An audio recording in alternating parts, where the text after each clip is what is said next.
Sir మీకు సడన్గా ₹1 కోటి దొరికినాయి అనుకోండి, ఏం చేస్తారు? ₹1 కోటి దొరికితే ఫస్ట్ ఇన్వెస్ట్మెంట్ చేసేస్తా. ఇన్వెస్ట్మెంట్ అంటే ఇల్లు తీసేసుకుంటా. మీకు ఇక్కడ ఇల్లు ఉందా సార్ ఇప్పుడు? ఇక్కడ లేదు, ఊర్లో లేదు, ఎక్కడ లేదు. మీకు ఇల్లే లేదా అసలు మా ఇంట్లో మాకు ఒక ప్రాపర్టీ అనేది లేదు మాకు. సార్ బిలో మిడిల్ క్లాస్ మేము అంతే. ఏంటి సార్ మీరు ఇంత ఫేమస్ అయ్యి ఫేమస్ ఓకే, డబ్బులు రావాలి కదా. ఎన్ని సినిమాలు చేస్తూ మీకు ఇల్లు కూడా లేదు అంటే? ఇల్లు కావాలంటే ఎంత అవుతుంది? ఇక్కడ హైదరాబాద్ లో ₹1 కోటి అవుతుంది. ₹1 కోటి పైన అవుతుంది. మరి ₹1 కోటి సంపాదాలంటే ఇన్ని సినిమాలు చేయాలి. నేను చిన్నప్పుడు ₹1 కోటి సంపాదించే హ్యాపీగా ఉండొచ్చు అన్నారు. సరే ఓకే, పెద్ద నాకు చూస్తే ₹1 కోటికి ఏం రాదు ఇక్కడ. ఏం రాదు, జస్ట్ ఏదో ఒక ఇల్లు అలా పెట్టుకోవడానికి ఉంటుంది. సో మీకు ఏమనిపిస్తూ ఉంటుంది ఇట్లా ఇంత చేంజ్ ఓవర్ చూసి? భయం వేస్తుంది, అమ్మో నా ఫ్యూచర్ లో నా పిల్లల్ని ఇల్లు ఎలా పెంచాలి, ఇంత కాస్ట్. మా నాన్నకన్నా నేను బెటర్ లైఫ్ ఉన్నా, నాకన్నా నా పిల్లలు ఖచ్చితంగా బెటర్ లైఫ్ ఉంటారు. ఆ నమ్మకం అయితే ఉంది. మీ లైఫ్ లో ఎవరికైనా థ్యాంక్ యూ చెప్పాలంటే ఎవరికి చెప్తారు?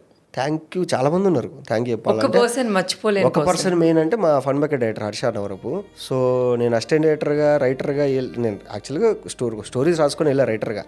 అన్న ఇదన్నా డైలాగ్స్ అండ్ స్క్రీన్ ప్లే ఇది మీకు ఏమైనా పనికి వస్తే మీరు చేసుకోండి, నాకు అసిస్టెంట్గా పెట్టుకోండి అని. బట్ ఆయన ఏంటంటే నువ్వు ఎక్స్ప్లెయిన్ చేసేటప్పుడు చూసినా నీలో కొంచెం యాక్టింగ్ స్కిల్స్ ఉన్నాయి, నువ్వు యాక్టింగ్ ట్రై చేయరా, నాకు రాదన్నా అంటే ఆయనే నేర్పించి, నాకు యాక్టింగ్ నేర్పించి, నాకు ఫుడ్ పెట్టి, నా దగ్గర డబ్బులు లేనప్పుడు ఏం చేస్తాను అంటే మా ఆఫీస్కి వెళ్ళిపోయి పైన కింద తిరిగేవాడిని ఊరికే.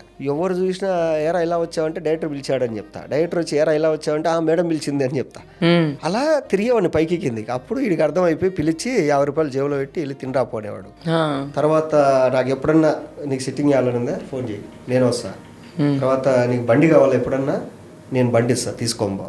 సో ఇలా నన్ను కాపాడినాడు. ఒక లైఫ్లో ఏదైతే నేను నా ప్రొఫెషన్ వదిలేసి ప్యాషన్ సైడ్ వచ్చినానో, ఒక 6 నెలలు నన్ను చేతిలో పెట్టుకుని ఒక చంటి బిడ్డకి కన్నతల్లి ఎలా అయితే పాలిచ్చుకుంటూ పక్కకి వెళ్ళకుండా చూసుకుంటుందో, సో నాకు అన్నీ నేర్పించుకుంటూ, నాకు ఫుడ్ పెట్టుకుంటూ దగ్గరుండి చూసుకుంటున్నాను.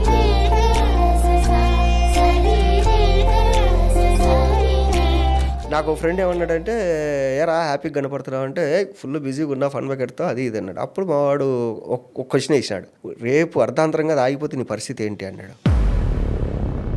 అవును కదా, ఏంటి పరిస్థితి, బిజీ పెట్టుకో ఇప్పటి నుంచి అన్నాడు. సో అప్పటి నుంచి నేను సినిమా ఛాన్సుల కోసం ట్రై చేయడము, బయట ఛానల్లో పని చేయడము. సో వాడు చెప్పిన ఒక 2 నెలల తర్వాత వెళ్ళి చెప్పా, అరే నువ్వు 2 నెలల కింద క్వశ్చన్ అడిగావు కదా, అర్ధాంతరంగా అది ఆగిపోతే నీ పరిస్థితి ఏంటని. ఇప్పుడు చెప్తాను, అది అర్ధాంతరంగా ఆగిపోయినా నేను బయట వేరే ప్రాజెక్టులు ఒప్పుకున్నా. సో నేను హ్యాపీ. ఆ డైలాగ్ చెప్పిన వాడికి కూడా గుర్తుండదు, కానీ నాకు గుర్తుంది. ఎందుకు అంటే వాడు ఆ టైంలో నాకు అది నేర్పించారు. సో నువ్వు ఇప్పుడు బాగున్నావు అంటే ఓకే, రేపు నువ్వు బిజీ అవ్వడానికి ఇప్పటి నుంచే గ్రౌండ్ వర్క్ చేసుకుంటూ అనేది నేర్పించాడు. అలానే సారీ చెప్పాలి అంటే ఎవరికి చెప్తారు? ఎవ్వడికి లేదు సారీ అసలు ఎవరికి లేదు. నాకు చెప్పేవాళ్ళు ఉన్నారు చాలా మంది, డబ్బులు ఎగ్గొట్టిన వాళ్ళు, మోసం చేసిన వాళ్ళు. కానీ